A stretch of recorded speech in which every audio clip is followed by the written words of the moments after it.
اسلام کی خاطر جن لوگوں نے سب سے زیادہ قربانیاں دیں ان میں سیدنا عمار ابن یاسر کا خاندان۔ اسلام کی سب سے پہلی شہیدہ سیدہ سمیہ رضی اللہ تعالی عنہا، حضرت سمیہ جناب عمار ابن یاسر کی والدہ ہیں، اور دوسرے نمبر پر ان کے والد شہید ہوئے، پھر ان کے بھائی شہید ہوئے، کیونکہ یہ بیچارے غریب تھے، کفار بڑی تکلیفیں دیتے تھے، پانی میں دیر تک غوطے دیتے رہتے، آگ کے انگاروں پر ان کو لٹا دیتے، سینے پر وزنی پتھر رکھ دیتے، دیر تک تکلیفیں دیتے رہتے، اور پھر انجام کار یہ ہوا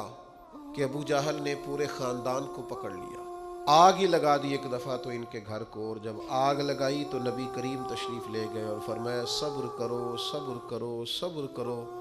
میں تمہیں جنت کی بشارت دیتا ہوں۔